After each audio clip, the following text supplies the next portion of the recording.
Om Shanti. Good morning. 11 फरवरी 2022।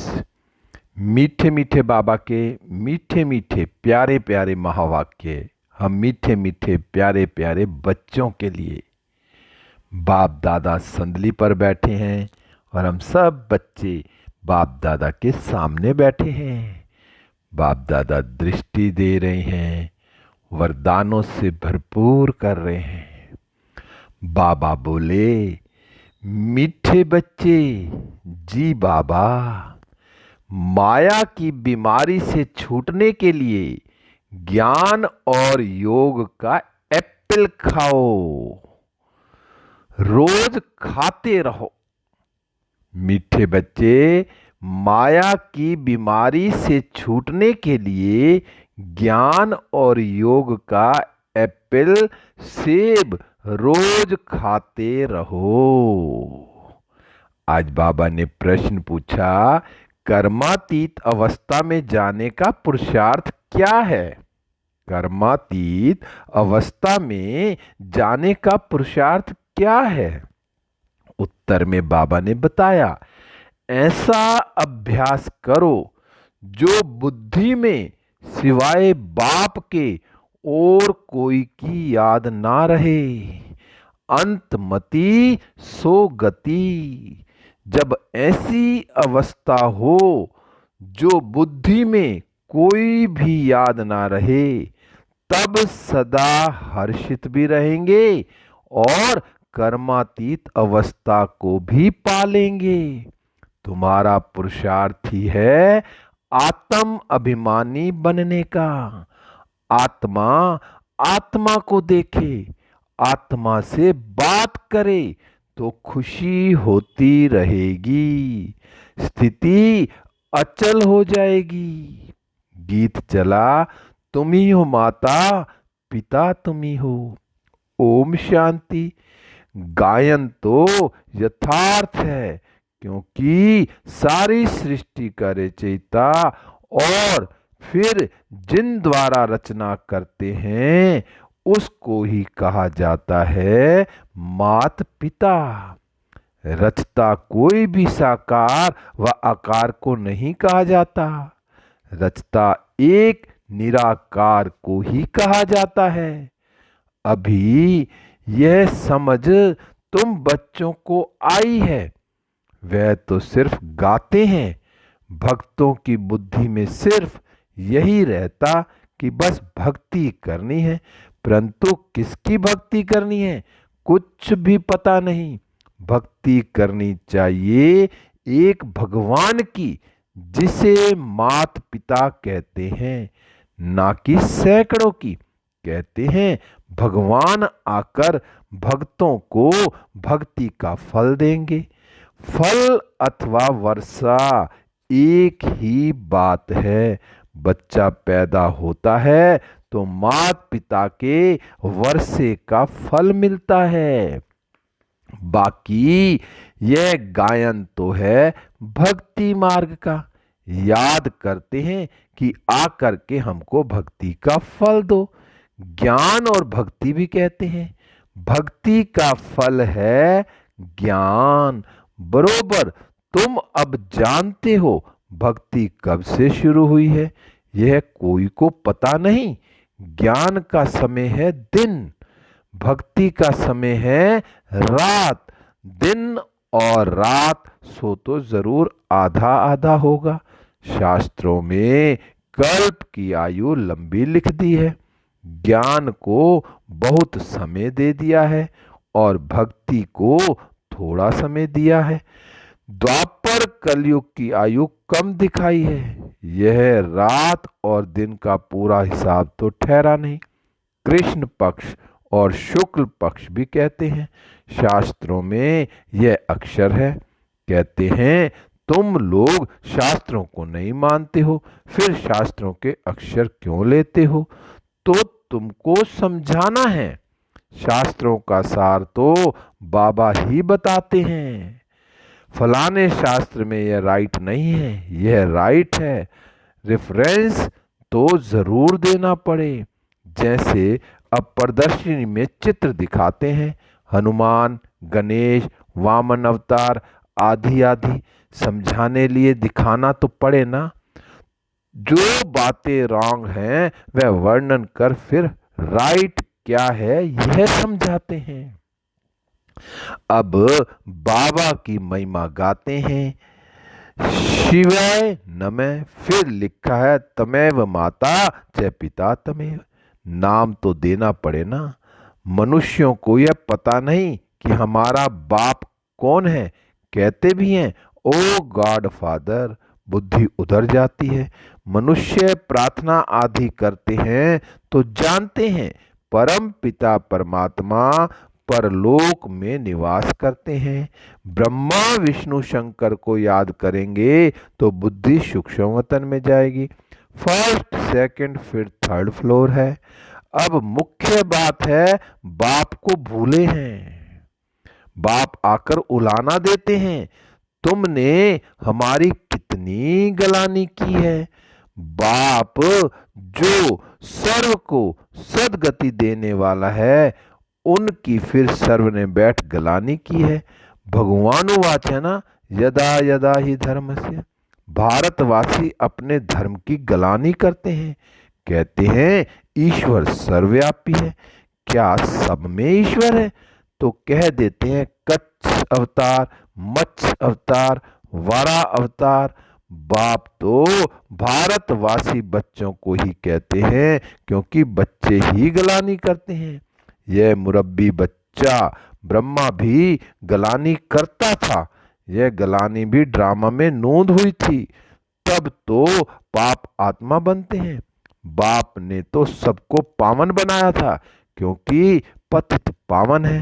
पावन बनाकर विश्व का मालिक बनाते हैं। बनाने वाले बाप को कितनी गाली देते हैं। जब समझाते हैं तो उस समय मान लेते हैं। समाचार भी आता है इतनों ने सही की बरोबर आपकी बात राइट है। अब कहते हैं श्रीमद् भगवत गीता तो भगवान की है श्रेष्ठ ते श्रेष्ठ मत। ऊंचे ते ऊंचे की मत भी ऊंची होगी ना। वह आकर पतित भ्रष्टाचारी को श्रेष्ठाचारी बनाते हैं। तो पहले पहले एक का परिचय देना पड़ता है। तुम बच्चों में भी नंबरवार तो हैं। बाबा ने कहा तुम बच्चों में भी नंबरवार तो है ही। बहुत बच्चे लिखते हैं बाबा क्या करें, माया का तूफान हमको ठहरने नहीं देता है। हमको यह विकार तंग करते हैं। बाप कहते हैं तुमको इन पर विजय पानी है, नहीं तो पद भ्रष्ट हो जाएगा। शिक्षक ही अगर ऐसा कुछ काम करेंगे तो जरूर औरों को संशय पड़ेगा कि खुद की चलन तो ऐसी है और दूसरों को ऐसे समझाते हैं। विकार भी कोई सेमी होता है। सतो रजो तमो हर बात में होता है। सतयुग को सतो ऊंच कहा जाता है, कल युग को तमो नीच कहा जाता है। दुनिया भ्रष्टाचारी कहते हैं परंतु अपने को कोई भ्रष्टाचारी समझते नहीं है। बाप समझाते हैं इस रावण राज्य में एक भी श्रेष्ठाचारी नहीं है। समझो कोई से पूछा जाता है ऊंचे ते ऊंचा कौन, कहेंगे भगवान है। उनका एक्यूपेशन जानते हो? नहीं। या तो कहेंगे सन्यासी ही ऊंच है क्योंकि पवित्र रहते हैं, खुद भी सन्यासियों को फॉलो करते हैं, नमस्ते करते हैं। तो उन्हों से पूछना चाहिए सन्यासियों से भी जरूर कोई ऊंचा होगा। सन्यासी भी भगवान की साधना करते हैं। आजकल तो चित्र भी बहुत बनाए हैं, सबसे ऊंचा परमात्मा को ही रखते हैं। अब राम व कृष्ण के आगे शिवलिंग रखना यह भी बड़ाई है। नहीं तो वह कोई शिव की पूजा थोड़ी करते हैं, वह तो खुद ही राज्य करते हैं। जब वह पतित बनते हैं तब पूजने लगते हैं। ऊंचे ते ऊंच निराकार परमात्मा को ही कहा जाता है। पतित पावन सर्व का सद्गति दाता सबका लिबरेटर अपने साथ सबको ले जाएंगे। तुम जानते हो वह हमारा बाप है। हम सब इस समय बीमार हैं, ज्ञान से एवर हेल्दी और वेल्दी बन जाते हैं। कहते भी हैं रोज एप्पल खाओ तो एवर हेल्दी बन जाएंगे। यह तो तुम प्रैक्टिकल देख रहे हो। माया ने सबको बीमार बना दिया है। अब सबको हेल्दी वेल्दी बनाने वाला एक बाप ही है। सूक्ष्म वतन में भी आत्माएं हेल्दी हैं, यहाँ अनहेल्दी आत्माएं हैं। फिर मूल वतन से पहले जब आत्माएं आएंगी तो सुख ही देखेंगी। तो बाप ब्रह्मा द्वारा हमको बहुत सुख देते हैं। तो बाप ब्रह्मा द्वारा हमको बहुत सुख देते हैं। अब विनाश तो होना ही है। इस यज्ञ से ही विनाश ज्वाला निकली है। वो लोग राय कर रहे हैं शांति कैसे हो, परंतु यह भी गाया जाता है नर चाहत कुछ और है, होत कुछ और। शांति भी तब होगी जब विनाश होगा। फिर सभी आत्माएं मुक्ति धाम में चली जाएंगी। विनाश होने के सिवाय और कोई उपाय तो हो ही नहीं सकता। यह भी उन्हों को बतावे कौन। इन भीष्म पितामह आदि को तो पिछाड़ी में ज्ञान मिलना है। मनुष्य शांति के उपाय ढूंढते हैं कि आपस में मिलकर एक हो जाएं, परंतु ऐसा तो होना ही नहीं है। आगे भी विनाश हुआ था। यादव और कौरव भी थे। गीता का भगवान भी आया था। अब पतित दुनिया है, इसमें श्रेष्ठाचारी कोई हो ना सके। सबसे श्रेष्ठ है लक्ष्मी नारायण।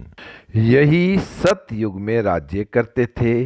अब तो भ्रष्टाचार की वृद्धि होती गई है, तो जरूर विनाश होना ही है। विनाश के बाद ही सब सुख शांति को पा सकेंगे।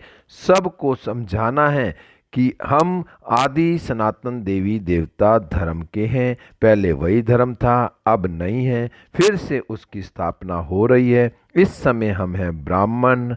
इस समय हम ब्राह्मण हैं ना कि देवता। बाबा ने कहा इस समय हम ब्राह्मण हैं ना कि देवता। जब कोई भाषण करने के लिए स्टेज पर आते हैं तो कुछ ना कुछ ख्याल करके विचार करके आते हैं। तो यह बोलेंगे। हमारे बच्चे तो समझते हैं क्या बोलना है। शांति स्थापन करने वाला तो एक ही सर्व का सद्गति दाता बाप है। वही लिबरेटर है। यह समय ही है सबको वापस ले जाने का। बाप बच्चों से पूछते हैं, बच्चे तुम अपने को सतयुग में चलने के लायक समझते हो? रावण पर विजय पाई है? कहते हैं बाबा विजय पाने के लिए पुरुषार्थ कर रहे हैं। हाथ तो सब उठाते हैं क्योंकि लज्जा आती है। बाप कहते हैं अपनी शक्ल तो देखो। कितना समय बाप को याद करते हैं। ऐसी अवस्था चाहिए जो अंत में कोई भी याद ना आए, तब अंतमति सो गति होगी। कर्मातीत अवस्था के समीप आ सकेंगे। सदा हर्षित भी तब रह सकेंगे जब दूसरों की सेवा करेंगे। तुम रूहानी सोशल वर्कर हो।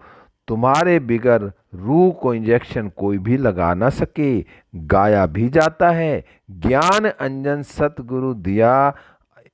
आत्मा को अब मालूम पड़ा है कि मुझे सारी सृष्टि के आदि मध्य अंत का ज्ञान मिल गया है। यह आत्मा ने कहा शरीर द्वारा।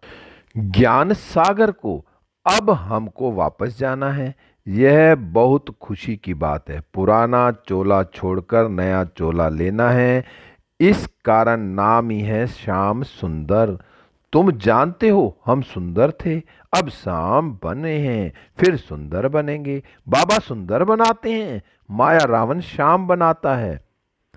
काम चिता पर बैठने से श्याम बन जाते हैं। यह बड़ी समझने की सहज बातें हैं। नॉलेज तो स्टूडेंट की बुद्धि में नंबरवार ही धारण होती हैं। कोई तो बहुत डल हेड हैं। टीचर कहते हैं पढ़ने वाले बहुत डल हैं। देह अभिमान बहुत है। आत्म अभिमानी रहें तो सदा हर्षित रहें। आत्मा आत्मा को देखे अर्थात अपने भाई को देखकर खुश होती रहे। बाबा बच्चों को देख खुश होते हैं। बाबा कहते हैं, बच्चे मैं आया हूं तुमको माया से लिबरेट कर वापस साथ ले जाने। इस तन में शिव बाबा की प्रवेशता होती है, वह भी जरूर भ्रुकुटी के बीच में ही आएंगे। ऐसे थोड़े ही ऊपर से गंगा बहेगी। शिव की सवारी बैल पर दिखाते हैं, बैल की भ्रुकुटी में शिव का चित्र दिखाया है। आत्मा तो जरूर भ्रुकुटी में ही रहेगी, जो आत्मा का स्थान है जरूर वहां ही बैठेगी। गुरु लोग अपने चेले को बाजू में बिठाते हैं तो वह सतगुरु भी आकर बाजू में बैठते हैं। गुरु ब्रह्मा कहते हैं, विष्णु को व शंकर को गुरु नहीं कहेंगे। वही ब्रह्मा फिर विष्णु के दो रूप बनते हैं। गुरु तो शिव को कह सकते हैं क्योंकि सबकी सदगति करते हैं, ऊंचे ते ऊंच फिर भी भगवान है। कितना अच्छी रीति समझाया जाता है। अच्छा, मीठे मीठे सीखी लदे बच्चों प्रति माता पिता बाप दादा का याद प्यार और गुड मॉर्निंग। रूहानी बाप की रूहानी बच्चों को नमस्ते। हम रूहानी बच्चों की रूहानी बाप दादा को नमस्ते नमस्ते। गुड मॉर्निंग शिव बाबा, गुड मॉर्निंग मीठे बाबा, प्यारे बाबा, मेरे बाबा शिव बाबा।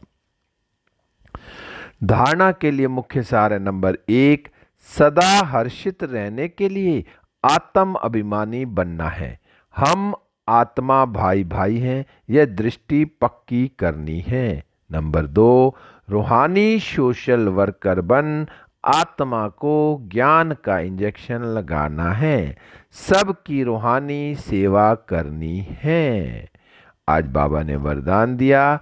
बाबा का हाथ अपने सिर पर अनुभव करते हैं और वरदान को अपने अंदर समा लेते हैं।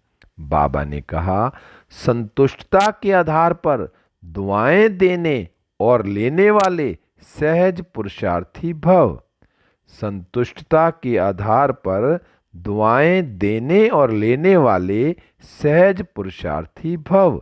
विस्तार है, सर्व की दुआएं उन्हें मिलती हैं जो स्वयं संतुष्ट रहकर सबको संतुष्ट करते हैं। जहां संतुष्टता है वहां दुआएं हैं। यदि सर्व गुण धारण करने व सर्व शक्तियों को कंट्रोल करने में मेहनत लगती हो तो उसे भी छोड़ दो।